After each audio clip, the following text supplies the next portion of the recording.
The guy you see next to me is the secret Bitcoin billionaire. I found him.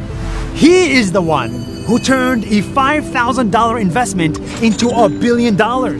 He is the one who paid $70 million for a virtual piece of art.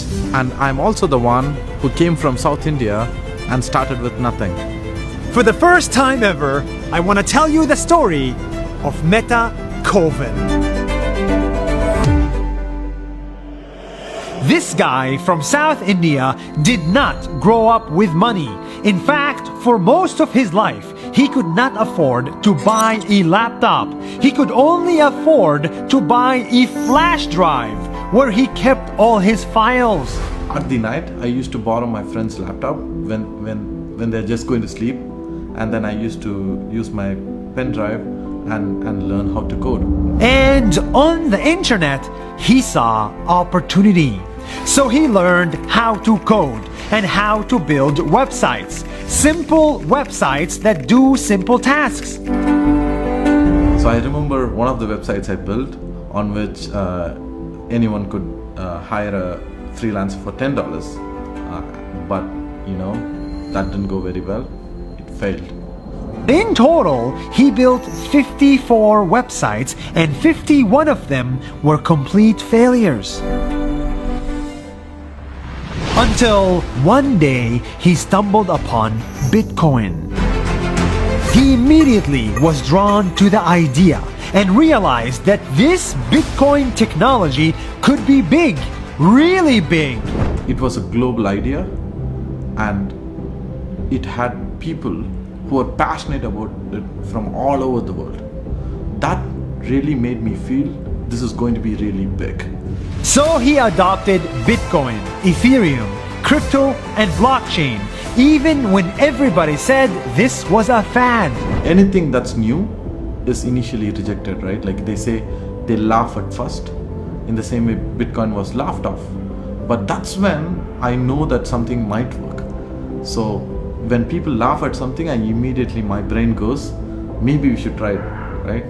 8 years ago, Meta-Koven believed in Bitcoin so much that he put every little saving he had into it and invested all his time in building Bitcoin companies. So I invested all my time on Bitcoin and trying to build something on top of it, and thereby learning more about it.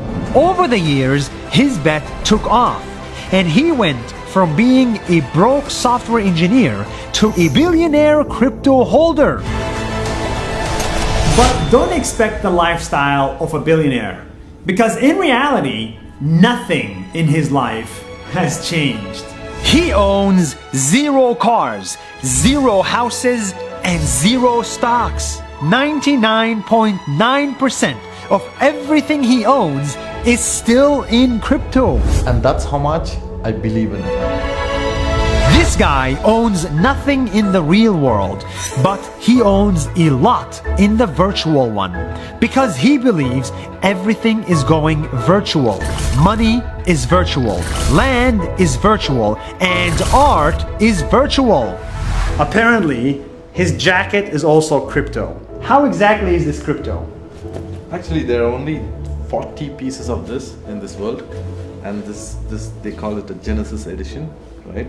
And this is attached to the blockchain. There's an address here, right? So if you go on the blockchain and type this address, you will see that that's an NFT, and you'll see that I own it through my address. And there's an RFID chip right here. Oh my God! Which points it to that, yeah. What? Yeah. And how much is this jacket? I paid $600. That's why last week he made headlines for buying digital art for $70 million from an artist in America. 69 million. I think it probably means digital art is here to stay. I'm going to Disney World.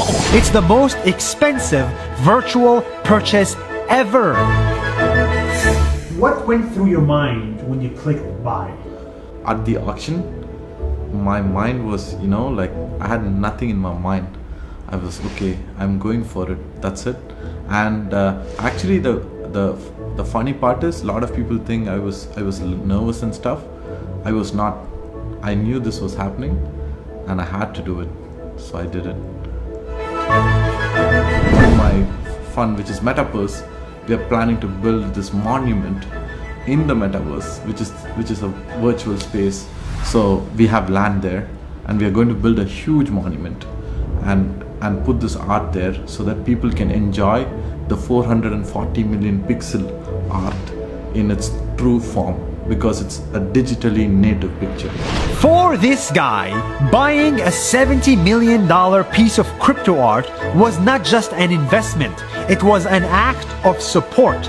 He wants to support creators, artists, singers, musicians, people from all around the world, from any race, any gender, any color. People around the world have prejudices, and that gets me really angry, because you have to look at what people do and not how people look like or where they are from and make your conclusions.